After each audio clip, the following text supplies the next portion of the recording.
연일 계속되는 추위 속에 건강 조심할 수 있으시기를 바랍니다. 오늘 함께 보신 본문으로 비유로 말씀하신 이유라는 제목으로 함께 잠시 말씀의 은혜를 나누겠습니다. 비유라고 하는 것이 문자적으로는 이런 뜻입니다. 곁에 나란히 두다. 그래서 헬라어로 파라볼레 이런 단어인데 이 파라라고 하는 말이 옆에 이런 뜻입니다.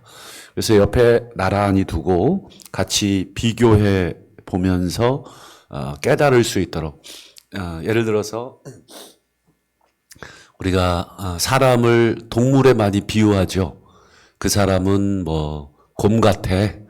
그러면 이제 통용되는 그 곰에 대한 일반적인 이미지를 우리는 갖고 있으니까 그 사람 그런 사람이야? 이렇게 이해를 하죠.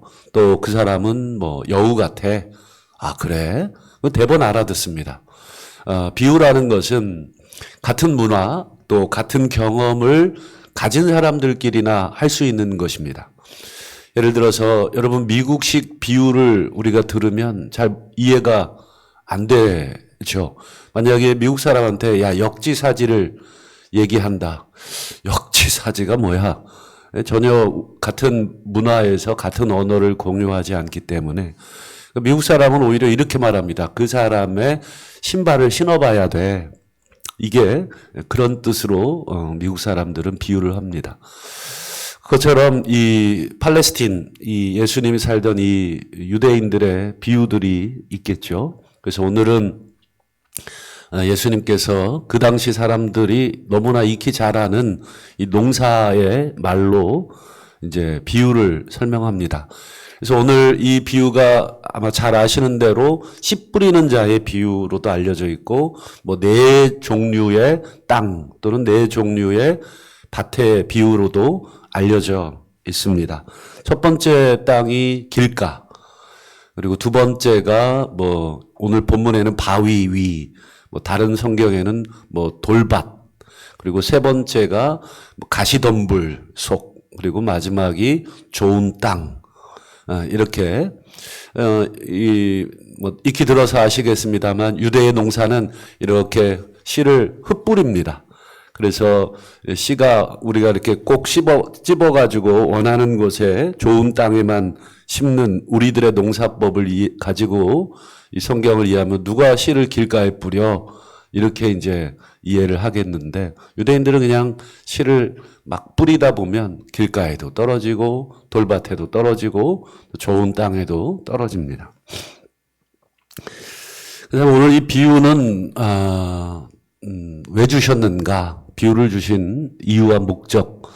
오늘 이 비유는 뭔가 새로운 것을 깨닫도록 알려주시기 위해서 오늘 비유를 주신 게 아닙니다. 오늘 이 비유는 그동안 예수님께서 뿌리신 말씀의 말씀을 듣고 예수님께서 그동안 계속 하나님 나라에 관한 말씀을 쭉 하셨거든요. 그 말씀을 듣고 각각 다르게 반응했던 사람들에 대한 총평입니다. 그래서 여러 종류의 사람들이 있다는 거예요. 말씀을 내가 뿌렸는데 뭐 크게 네 가지로 예수님이 분류하시긴 했지만 핵심은 크게 두 가지입니다. 나머지 세 개와 그리고 하나. 4분의 3은 뭐 듣고 뭐 깨닫는 것 같지만 결국은 결실까지 못 가는 거. 마지막 4분의 1 하나는 듣고 깨닫고 결실까지 갔다. 그래서 뭐 길가에 뿌려진 씨앗에 반응을 한 사람, 그 사람들은 처음부터 말씀이 들어가지도 못했다. 그리고 뭐 돌밭은 뭐 살짝 내려갔는데 뭐 기운이 맞고 뭐 가시덤불은 그렇고 뭐 밑에 뭐 뿌리가 얕고 이래서 결국 그것도 실패다. 뭐 이런 내용입니다. 사람들이 예수님의 이 비유를 들으면서 그렇지 맞지 그래 뭐 씨가 땅에도 떨어지고 뭐 돌밭에도 떨어지고 가시밭에도 떨어지지. 고개를 끄덕끄덕끄덕 하면서 얘기를 듣습니다. 그런데 문제는 예수님의 이 비유를 들으면서 내가 어떤 사람인지를 가르쳐 주시는 비유인데 그걸 깨닫지 못하는데 문제가 있죠. 정확하게 말하면 깨닫지 못하는데도 문제가 있지만 더 정확하게 말하면 깨닫지 못하게 하시겠다는데 더 큰 문제가 있습니다. 깨닫지 못하는 것은 뭐 내 능력이 안 돼서 못 깨닫는 것이라면 깨닫지 못하게 하시는 것은 상대방이 의도적으로 못 깨달을 수 있도록 막아버리시는 것이죠.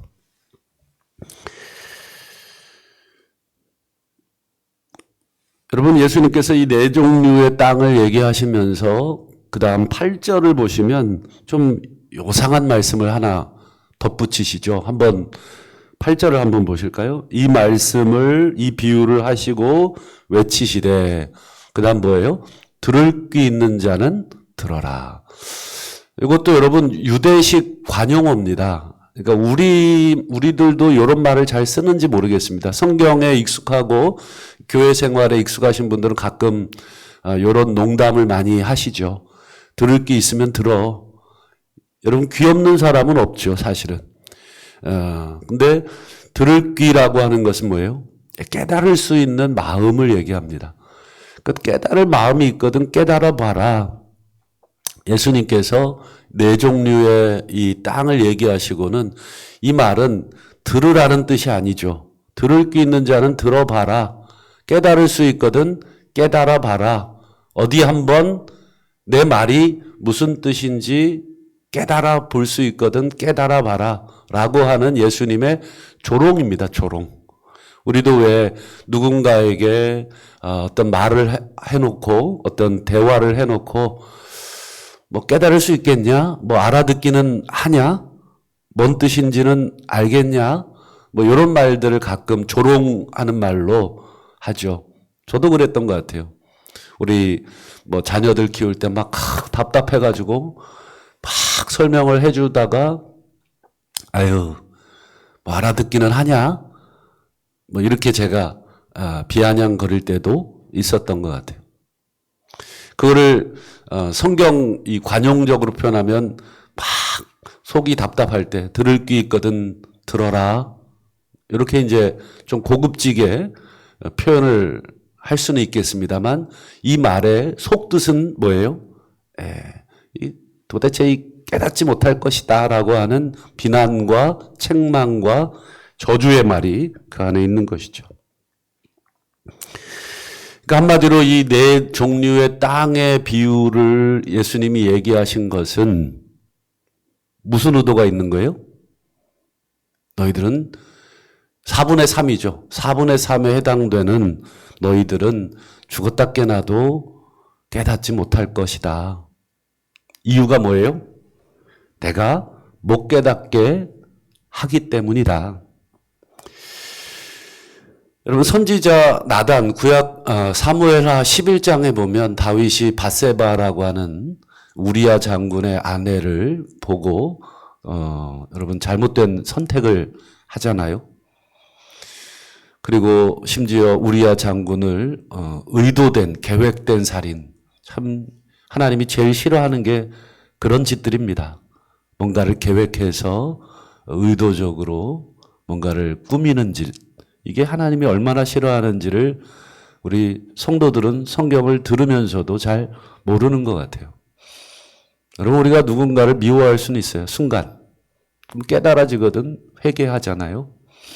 근데 누군가를 계획적으로 미워하기로 이렇게 하잖아요. 그건 여러분 깨달아질 수가 없는 마음입니다. 굉장히 심각한 것이죠. 만약에 깨달아지시거든 속히 회개할 수 있는 은혜를 우리에게 주시죠. 다윗이 아마 밧세바를 취하고 그 밧세바의 남편 우리아를 죽인 것. 이걸 어떻게 해석해야 될까 잘 모르겠습니다만 좌우간 이 범죄한 다윗에게 나단 선지자가 찾아가잖아요. 찾아가서 비유를 얘기합니다.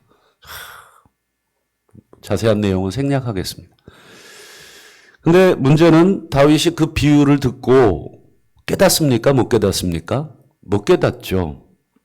막 다윗이 화를 내요. 막 어떤 놈이 그런 놈이 있냐고 데리고 오라고 내가 이 혼쭐을 내주겠다고 막 성을 냅니다.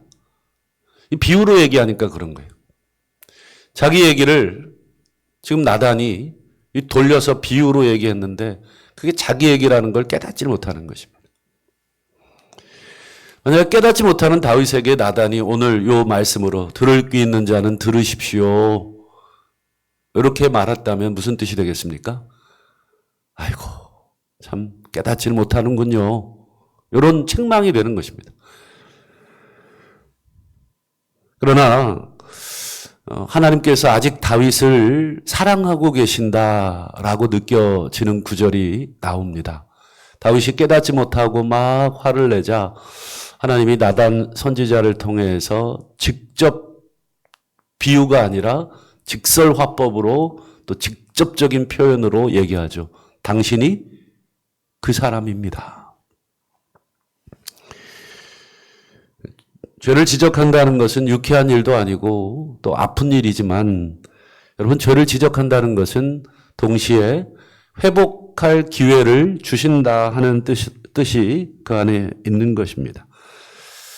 하나님은 다윗에게 당신이 그 사람이라고 하는 아픈 소리를 하셨지만 그것은 회개할 기회를 주신 것이고 감사하게도 다윗은 그제서야 그 비유가 자기 얘기라는 것을 깨닫고 그 자리에서 이렇게 고백을 합니다. 내가 여호와께 범죄하였노라. 내가 여호와께 죄를 범하였노라. 참 이게 쉬운 게 아닙니다. 여러분 뭔가를 잘못했다가 여러분 그 죄를 인정하는 거 해보셔서 아시겠습니다만 어렵습니다. 부모가 자식에게 잘못했으면 자식에게라도 여러분 사과를 해야 되겠죠. 그건 누구든지 간에 마찬가지입니다. 지위고하를 막론하고 누구든지 간에 내가 잘못했으면 여러분 용기를 내서 잘못했다는 말을 한다는 것은 굉장히 어렵습니다. 뭐 지금이야 얼마든지 할 수 있을 것 같지만 그 상황에 처하게 되면 여러분 아마 생각이 바뀔 가능성이 아주 높습니다. 여러분 다윗은 최고 권력자 아닙니까? 뭐 누가 죄를 고백하지 않는다 그래서 처벌을 할 수 있는 그런 사람도 없어요. 다윗보다 높은 사람은 인간적으로 아무도 없고 오직 하나님만이 다윗보다 높다. 다윗은 자신이 하나님 밑이라고 하는 것을 깨달은 것이죠. 그리고 내가 주께만 범죄하였다. 이렇게 시편 51편에 보면 고백을 합니다. 오늘 이 비유의 말씀을 예수님이 하신 이유는 뭐 이런 밭이 되라 저런 밭이 되라 뭐 이런 의도도 있으시겠지만 결국은 그동안 예수님께서 하나님 나라의 복음을 전파하시고 가르치셨지만 4분의 3이라고 되는 4분의 3이나 해당되는 이 많은 사람들이 계속해서 하나님 말씀을 깨닫지 못하고 반응하지 못한 것에 대한 일종의 저주입니다. 저주. 책망입니다. 책망. 그걸 어떻게 할 수 있냐면 10절을 한번 마지막으로 보실까요? 하나님 나라 비밀을 아는 것이 너희에게는 허락되었다. 허락되었다는 여러분 수동태입니다. 누군가가 허락해 줬다. 이걸 누가 허락해 줬겠어요? 하나님께서 너희에게는 하나님 나라의 비밀을 깨달을 수 있도록 허락해 줬다. 아직 너희들에 대해서는 하나님께서 마음을 열고 계신다는 뜻이 되겠죠. 하지만 다른 사람에게는 비유로 말한다. 이 말은 앞에 허락되었다는 말과 대조를 이루는 표현입니다. 비유로 말한다는 것은 허락하지 않았다라는 뜻입니다. 깨닫지 못하도록 막으셨다라는 뜻입니다. 그래서 그 뒤에 설명을 하죠. 이는 그들로 보아도 보지 못하고 들어도 깨닫지 못하게 하려 하심이라. 뭐뭐 하게 하려 하심이다. 이건 의도를 가지고 말씀을 하신다는 것입니다. 말을 하지만 깨닫지 못하도록 말한다는 것입니다. 우리 이런 표현, 우리 지난 3일 밤에 사도 바울이 끝까지 하나님 나라와 예수 그리스도에 대한 복음을 거부했던 유대인들에게 사도 바울이 이사야 6장 9절과 10절 이사야에게 하셨던 그 말씀을 인용하셨잖아요. 기억나실지 모르겠는데 하나님이 이스라엘 백성에게 가서 말하라. 그러면서 뭐라 그러셨습니까? 듣기는 들어도 깨닫지 못하게, 보기는 보아도 보지 못하게 하게 해라. 즉 하나님의 의도, 하나님의 이 더 이상 그들에게 깨닫고 회개할 기회를 주지 않겠다라고 하는 아주 무서운 하나님의 진노를 선포하라는 메시지였거든요. 근데 지금 예수님도 지금 찾아온 무리들을 향해서 너희들은 더 이상 깨달을 기회를 주지 않겠어 라고 하는 최후 통첩입니다. 이 10절의 말씀이. 여러분, 들어도 깨닫지 못할 말 백날 첫날 들으면 무슨 소용이 있어요? 근데 왜 들어도 깨닫지 못하는 것입니까? 허락하지 않으셔서 그렇습니다. 하나님이 여러분 우리의 귀를 막으셨다는 것은 뭐예요? 더 이상 깨달을 수 있도록 은혜를 베풀지 않겠다는 이 진노의 표현이 되겠습니다. 그러니까 10절 말씀은 사실은 굉장히 무서운 말씀이고 저주의 말씀이고 우리로 얘기하면 폭탄 선언이죠. 절규에 가까운 이 선언입니다. 베드로후서 3장 9절 10절에 보면 베드로가 이런 말씀을 우리에게 전합니다. 오직 주께서는 너희에 대하여 오래 참고 계신다. 아무도 멸망하지 않고 다 회개하기에 이르기를 원하신다. 근데 10절 보세요. 이 핵심적인 단어가 그러나입니다. 그러나. 앞에 9절을 얘기하고 싶은 게 아닙니다. 하나님이 오래 참으시는구나. 우리가 다 회개할 때까지 하나님은 회초리를 안 드시는구나. 여기를 잘못 알아들으면 그래 조금 더 놀다가 하자. 조금 더 까불다가 그래 회개하면 되겠지. 왜요? 이 9절 말씀이 그렇게 오해를 줄 수 있거든요. 근데 베드로가 정말 하고 싶은 말은 10절입니다. 그러나 주의 날이 도적과 같이 올 것이다. 아무도 예상하지 못하게 이 심판이 이르게 될 것이다. 한마디로 하나님이 우리를 향해서 오래 참고 기다려 주시고 계속 타일러 주시고 깨달을 수 있도록 말씀해 주시고 하지만 더 이상 깨닫지 못하도록 하실 때가 온다. 마치 오늘 예수님의 이 비유의 말씀이 더 이상 너희들에게는 기회를 주지 않겠어. 들을 귀 있으면 들어봐. 내가 허락하지 않겠어. 라고 하는 이 신적 분노, 하나님의 분노를 예수님께서 이 첫 번째 비유에 쏟아내신 것이죠. 말씀을 맺겠습니다. 우리는 항상 두려운 마음으로 살아야 되겠습니다.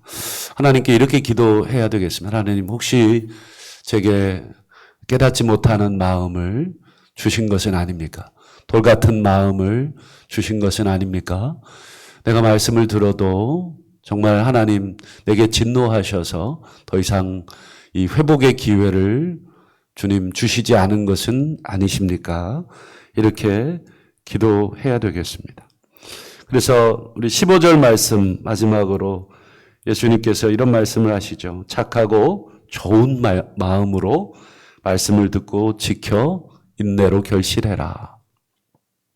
아직 기회가 있을 때, 아직 기회를 주실 때 그렇게 해라 라고 하는 이 마지막 희망의 메시지를 다시 한번 붙들고 오늘도 하나님을 향해 하나님이 주시는 말씀을 우리가 100개를 듣는 것이 중요한 것이 아니라 1000개를 듣는 것이 중요한 것이 아니라 단 한 개라도 다시 한번 하나님 듣고 깨닫고 또 순종할 수 있고 회복할 수 있는 기회를 달라.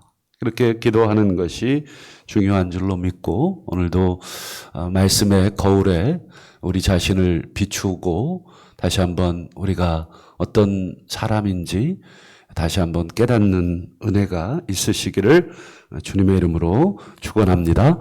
기도하겠습니다.